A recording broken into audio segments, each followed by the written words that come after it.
Halo para penggemar dan pecinta fisika. Pada video kali ini saya akan membahas mengenai hukum Gauss dengan ilmu kalkulus. Nah, kita akan membahas secara lebih detail lagi mengenai hukum Gauss ini. Nah, hukum Gauss mengatakan bahwa jumlah garis-garis gaya listrik yang menembus permukaan tertutup atau permukaan Gaussian berbanding lurus dengan besar muatan yang dilingkupinya. Jumlah garis-garis gaya listrik yang menembus permukaan tertutup itu dinamakan sebagai flux listrik.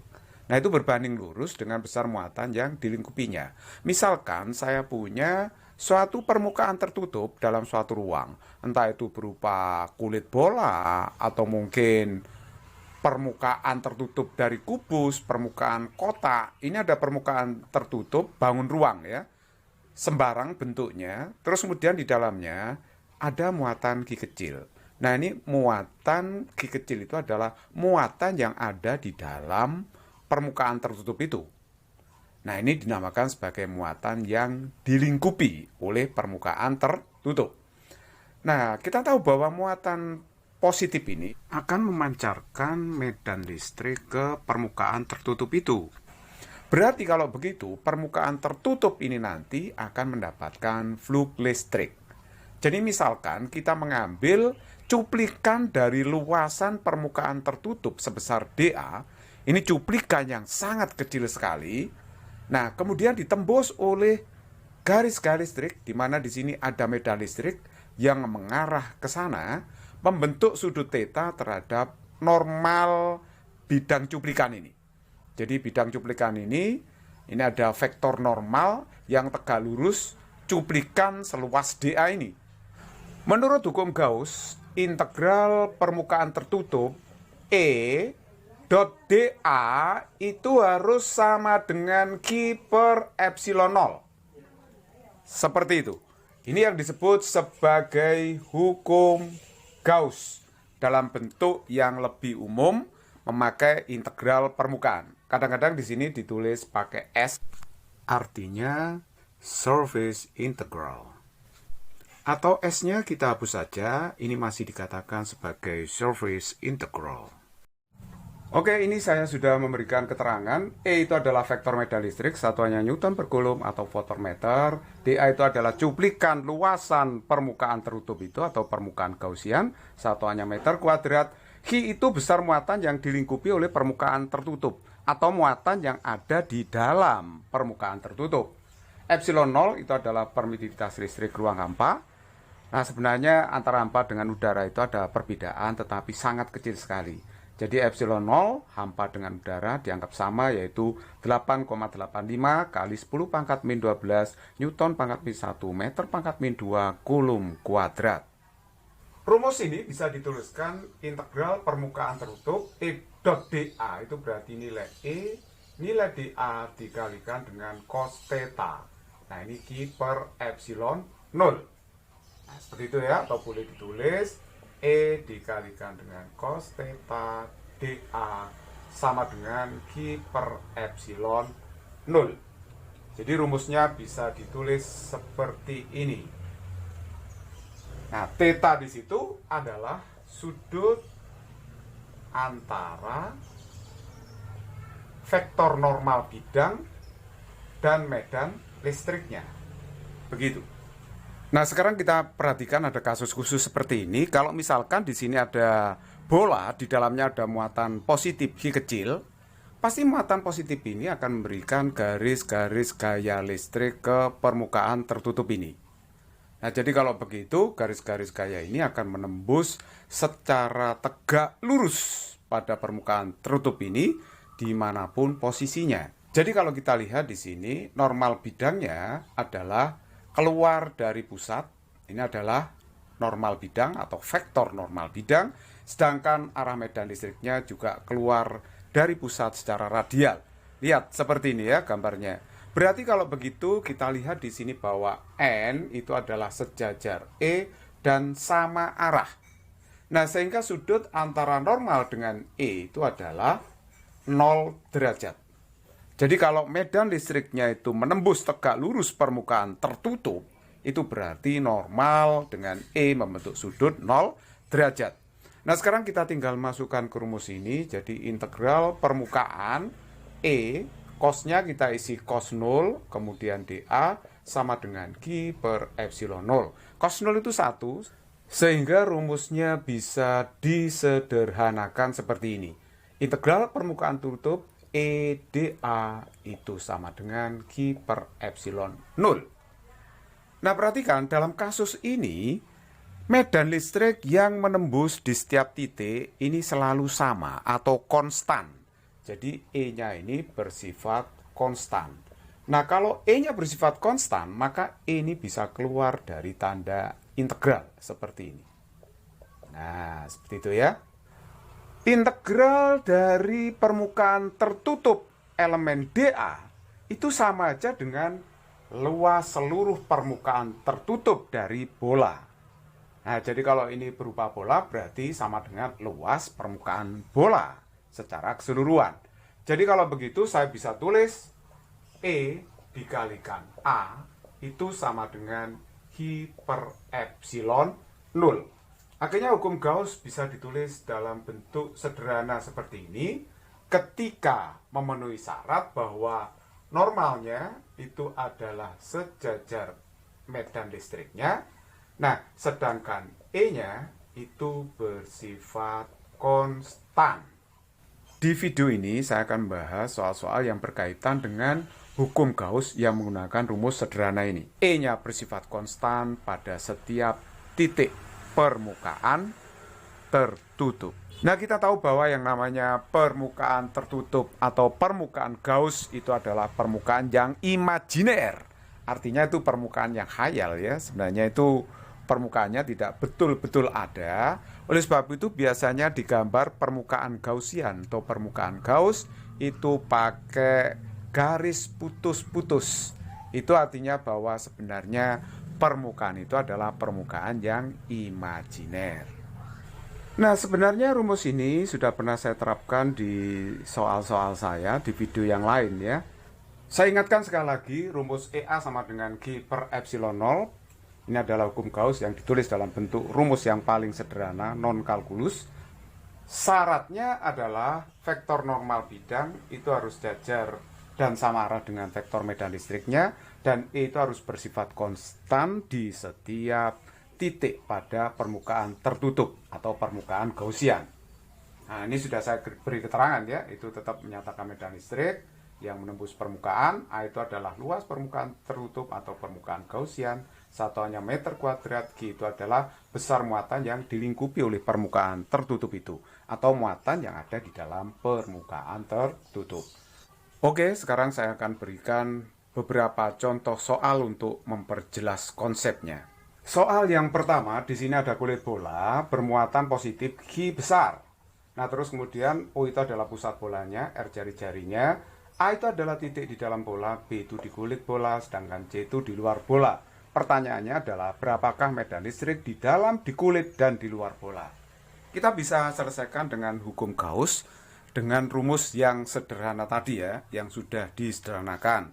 Jadi persoalan ini adalah persoalan yang bisa diselesaikan dengan menggunakan hukum Gauss tanpa integral ya. Jadi perhatikan baik-baik, kalau ditanya medan listrik di dalam bola berarti diwakili oleh titik A. E dalam bola itu berarti nanti diwakili oleh titik A. Ini hanya perwakilan ya, titik A itu. Nah, caranya kita bikin permukaan Gauss dulu yang melewati titik A. Nah, ini sudah saya gambar permukaan Gauss yang melewati titik A. Artinya titik A itu di kulit bola dengan jari-jari R. R kecil ya jari-jarinya. Jadi ini bukan lingkaran ya, tapi bola. Karena permukaan tertutup itu nggak mungkin lingkaran kan, pasti bangun ruang. Nah, ini berupa bola dengan jari-jari R. Dengan titik A berada di permukaannya.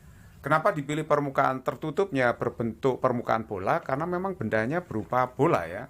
Tepatnya adalah kulit bola. Anda bayangkan ini bola pingpong yang dikasih muatan di kulitnya. Tapi kulit bolanya berupa logam misalnya. Kalau kita lihat di dalam permukaan bola dengan jari-jari R kecil, ini muatannya tidak ada. Karena muatannya kan di permukaan ya. Di dalamnya di dalam bola yang kecil ini sama sekali tidak ada muatan, sehingga muatan yang dilingkupi sama dengan 0. Terus kita pakai rumus EA sama dengan Q per epsilon 0, E dikalikan A. Q-nya ini 0 ya. 0 dibagi epsilon 0 itu 0. Oleh sebab itu E-nya ini pasti 0. Jadi artinya bahwa untuk setiap titik-titik yang ada di dalam bola itu medan listriknya 0. Di titik A 0, di O 0, titik lain di sini juga 0, di situ 0. Sama sekali tidak bergantung jarak titik ke pusat bola. Asalkan titiknya di dalam bola, medan listriknya pasti 0. Nah, perhatikan untuk titik yang di luar bola itu diwakili oleh titik C. Perhatikan di sini saya bikin permukaan Gauss berbentuk permukaan bola yang tertutup dengan titik C berada di permukaannya ini ya, dilewati permukaan tertutup. Titik C ini jaraknya R kecil dari pusat bola. Nah, kalau kita mencari medan listrik di titik C itu sangat mudah. Kita cari dulu berapa besar muatan yang ada di dalam bola besar ini. Nah, muatan yang ada di dalam bola besar ini tidak lain adalah muatan bola secara keseluruhan. Jadi muatan yang dilingkupi itu sebesar muatan bola. Terus kita gunakan rumus sederhana tadi, E kali A, Q per epsilon 0, E, A-nya itu adalah luas permukaan bola yang biru itu dengan jari-jari R kecil warna biru. Jadi luas permukaan bola itu adalah 4πr kuadrat yang dilingkupi, muatan yang dilingkupi adalah Q besar dibagi dengan epsilon 0. Jadi E sama dengan 1/4 pi epsilon 0 Q per R kuadrat. Sehingga E-nya kita dapatkan ini adalah konstanta Coulomb ya. Jadi 1/4 pi epsilon 0 itu adalah konstanta Coulomb Q per R kuadrat. Nah, seperti itu. Akhirnya kita temukan rumus seperti ini untuk medan listrik di suatu titik di luar bola. Ternyata bergantung jarak titik itu ke pusat bola. Nah, bagaimana kalau ada di kulit bola? Jadi E yang di kulit bola ya, di kulit bola. Kalau di kulit bola itu diwakili titik B. Lihat ya, titik B. Diwakili titik B. Titiknya bisa aja di sini pokoknya di kulit ya. Nah, sekarang perhatikan. Kalau di kulit jarak titik B ke pusat R kecilnya itu adalah R besar, yaitu jari-jari bola. Sehingga kita tinggal mengganti rumus tadi ya, K per R kuadrat kalau di luar, nanti R kecilnya itu kita ganti dengan R besar. Jadi akhirnya kita temukan rumus seperti itu, E sama dengan K per R kuadrat kalau di kulit bola tepat. Soal yang kedua, ini ada kulit bola yang konsentris. Bola yang pertama di dalam itu jari-jarinya R1, sedangkan yang di luar itu jari-jarinya adalah R2. Muatan di kulit bola yang di dalam itu adalah plus 4Q, sedangkan di permukaan bola yang besar ini adalah min Q. Jadi lain jenis, yang dalam plus 4Q, yang luar min Q. Nah, ini yang tanyakan berapakah medan listrik di titik A, B, dan C. Kita akan jawab soal ini dengan menggunakan hukum Gauss non-kalkulus tadi ya. Nah, kalau di titik A itu gampang, kita bikin permukaan Gauss dulu yang melalui titik A. Saya sudah bikin permukaan Gauss yang melewati titik A. Artinya titik A itu berada di permukaan bola dengan jari-jari R kecil. Nah, kalau kita mencari medan listrik di titik A itu sangat mudah sekali. Di dalam permukaan bola kecil yang berjari-jari R kecil itu kan muatannya tidak ada kan. Muatannya kan ada di permukaan bola yang pertama ini. Jadi kalau begitu di dalam bola kecil berjari-jari R kecil itu muatannya sama sekali tidak ada. Jadi kalau tidak ada berarti berapa medan listriknya? Kita gunakan hukum Gauss non integral tadi ya, non kalkulus. Jadi E-nya di sini ditanyakan, luasnya tidak perlu dihitung karena Q-nya 0 dibagi epsilon 0 berarti ini 0. Akhirnya kita dapatkan E-nya pasti 0. Jadi untuk setiap titik yang berada dalam bola berjari-jari R1, medan listriknya pasti sama dengan 0. Nah, yang kedua kita akan mencari medan listrik di titik B di antara dua kulit bola itu. Caranya kita bikin permukaan Gauss dulu yang melewati titik B. Baiklah, saya baru saja bikin permukaan Gauss yang melewati titik B. Ini berupa bola dengan jari-jari R kecil warna biru itu ya. Berapakah muatan yang ada di dalam bola yang berwarna biru ini dengan jari-jari R kecil biru? Tidak lain adalah muatan kulit bola yang ada di dalam ini, yaitu sebesar plus 4G. Jadi muatan yang dilingkupi oleh bola biru itu adalah plus 4G. Atau nggak pakai plus juga nggak apa-apa ya, 4G gitu aja. Jadi kalau begitu hukum Gauss mengatakan E kali A sama dengan G per epsilon 0. A-nya itu adalah luas permukaan bola dengan jari-jari R kecil warna biru. Luas permukaan bola adalah 4pi R kuadrat. Nah ini 4G, kita tulis begitu, epsilon 0. Nah sekarang kita pindahkan 1/4pi epsilon 0, ya kan? 4G dibagi dengan R kuadrat. Nah 1/4pi epsilon 0 tidak lain adalah K kali 4G per R kuadrat. Nah ini sama aja dengan E sama dengan 4kg per R kuadrat. Nah inilah rumusan medan listrik untuk suatu titik yang terletak di antara kedua permukaan bola itu. Sekarang kita mau menghitung berapa besar medan listrik di suatu titik yang terletak di luar kedua bola. Ya, di luar kedua bola atau boleh di luar bola yang kedua itu. Nah, caranya bikin permukaan Gauss yang melewati titik C dulu. Oke, saya sudah bikin permukaan Gauss yang melewati titik C berupa bola yang sangat besar dengan jari-jari R kecil juga ya. Seperti itu. Nah, sekarang perhatikan. Di dalam bola besar dengan jari-jari merah R kecil ini, itu muatannya berapa? Muatan yang ada di dalam bola gede ini. Nah, muatannya tidak lain adalah muatan kulit bola yang ada di dalam, yaitu plus 4G ditambah dengan yang di luar itu, min G. Jadi kalau begitu, totalnya adalah 3G. Oleh sebab itu, dengan hukum Gauss, E dikalikan A sama dengan G per epsilon 0, kita akan bisa menemukan medan listriknya. Nah, A itu adalah luas dari permukaan bola ini yang merah dengan jari-jari R kecil itu. Jadi luas permukaan bola adalah 4pi R kuadrat, G kecilnya kita ganti 3G dibagi epsilon 0. Jadi E-nya sama dengan 1/4pi epsilon 0, 3G dibagi dengan R kuadrat. Jadi akhirnya kita dapatkan E-nya itu adalah 1/4pi epsilon 0 itu adalah konstanta Coulomb. Jadi kali 3G per R kuadrat, sehingga E-nya adalah 3kg per R kuadrat.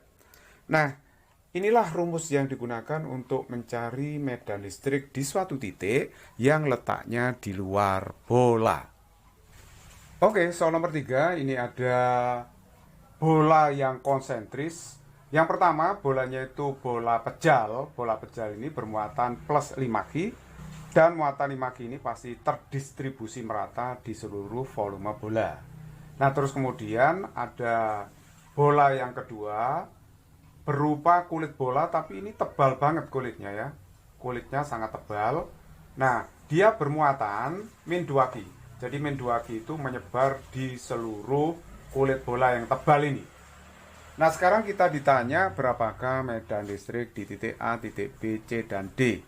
Nah, sekarang kita mulai dari titik A ya. E di titik A berarti titik A itu berjarak lebih kecil daripada R1, lebih besar atau sama dengan 0.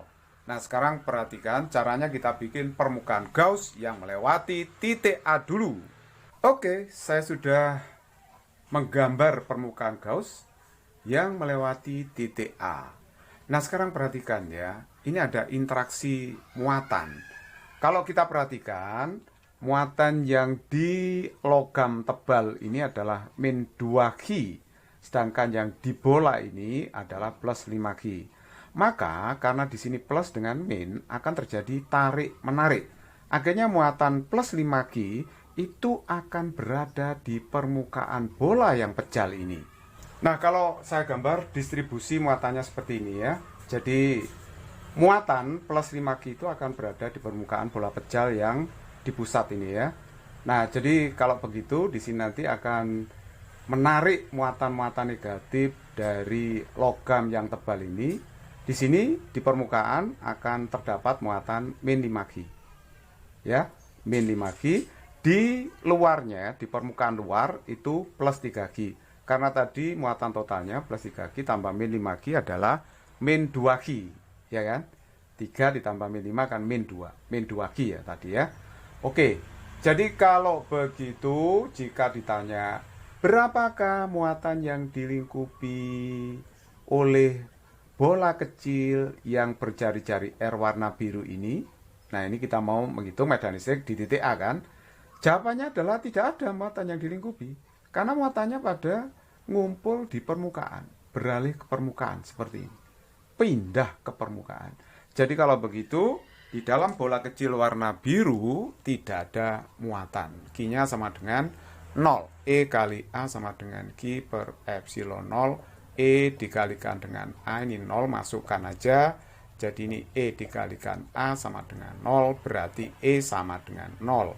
Jadi untuk titik-titik yang terletak pada jarak lebih besar sama dengan 0 lebih kecil R1, medan listriknya pasti sama dengan 0. Sekarang kita mencari medan listrik di titik B, di mana titik B itu adalah suatu titik yang jaraknya terletak di antara R1 dan R2. Jadi titik B itu mewakili semua titik yang terletak di antara R1 dan R2. Berapa medan listriknya? Sangat mudah. Saya sudah membuat permukaan Gauss yang melewati titik B. Ini berupa permukaan bola, jari-jarinya R kecil warna merah. Di dalam bola warna merah ini terdapat muatan sebesar muatan bola pejal ini kan. Jadi kalau begitu muatan yang dilingkupi itu adalah muatan bola pejal sebesar plus 5G. Atau boleh ditulis 5G gitu aja tanpa plus ya. Oke, jadi kalau begitu E dikalikan A itu sama dengan Q per epsilon 0. E-nya ditanyakan, luas permukaan bola 4pi R kuadrat, muatan yang dilingkupi 5G dibagi dengan epsilon 0, berarti E sama dengan 1/4 pi epsilon 0, 5G dibagi dengan R kuadrat. Nah, padahal kita tahu 1/4 pi epsilon 0 itu konstanta Coulomb. Jadi bisa tulis seperti itu per R kuadrat, atau boleh ditulis E sama dengan 5kg per R kuadrat. It's very easy. Jadi di sini R kecil itu menyatakan jarak titik ke pusat bola. Jadi medan listriknya bergantung jaraknya ke pusat bola. Sekarang kita akan mencari medan listrik di titik C, di mana titik C itu mewakili semua titik yang berada pada jarak lebih besar dari R2 dan lebih kecil daripada R3. Nah, perhatikan baik-baik, saya sudah menggambar permukaan Gauss yang melewati titik C. Lihatlah bola yang berwarna biru berjari-jari R kecil. Kita bisa mencari berapa muatan yang ada di dalam bola biru yang baru saya bikin ini ya. Kalau kita lihat muatannya berarti di permukaan bola yang pejal tadi adalah plus 5G ya, ngumpul di permukaan. Sedangkan yang di bagian dalam permukaan bola berkulit tebal ini adalah min 5G. Jadi muatan totalnya berapa? Berarti ya plus 5G ditambah dengan min 5G. Berarti 0. Oleh sebab itu, E dikalikan A sama dengan Q per epsilon 0. E dikalikan A ini 0. A-nya nggak usah dihitung ya. Jadi ini sama dengan 0. Berarti E-nya pasti sama dengan 0. Jadi kalau begitu untuk titik-titik yang jaraknya lebih besar dari R2 dan kurang dari R3 akan memiliki nilai medan listrik sama dengan 0. Nah, yang terakhir sekarang kita mau mencari medan listrik di titik D, di mana titik D itu berada di luar bola. Nah, berarti jaraknya ke pusat lebih besar daripada jari-jari R3 ini, ya. Berarti dia terletak di luar bola. Saya sudah membuat permukaan Gauss, saya sudah membuat permukaan Gauss yang melewati titik D. Jadi ini adalah bola gede dengan jari-jari R kecil. Nah, yang di dalam bola besar ini berapa jumlah muatan totalnya? Nah, perhatikan baik-baik ya. Ya, muatan totalnya berarti kita jumlah aja. Yang di permukaan tadi itu adalah plus 5G. Terus kemudian yang di permukaan dalam bola yang berkulit tebal itu adalah min 5G. Sedangkan yang di luarnya itu adalah plus 3G, kan gitu ya. Jadi kalau begitu total seluruhnya berarti adalah 3G. Ya, karena tadi awalnya kan di sini 5G muatannya, bola pecahnya, sedangkan yang bola yang berkulit tebal, bagian logamnya ini muatannya adalah min 2G. Jadi 5 dikurangi 2 ya 3G gitu kan ya. Oke, muatan netonya yang ada di dalam bola besar ini. Nah, karena Q-nya sudah ketemu, berarti kita terapkan hukum Gauss. Non kalkulus tadi, E kali A sama dengan Q per epsilon 0. E-nya dicari. Luas permukaan bola dengan jari-jari hitam R kecil ya. Dengan jari-jari hitam R kecil itu adalah 4pi R kuadrat sama dengan 3Q per epsilon 0. Jadi E-nya sama dengan 1/4pi epsilon 0 3Q per R kuadrat. Ini kita bisa tulis K kali 3Q per R kuadrat, di mana K adalah konstanta Coulomb. Atau boleh juga ditulis E sama dengan 3Kq per R kuadrat. Nah, inilah rumusan medan listrik di suatu titik yang letaknya di luar bola, di mana R kecil itu jarak titik ke pusat bola. It's very easy problem.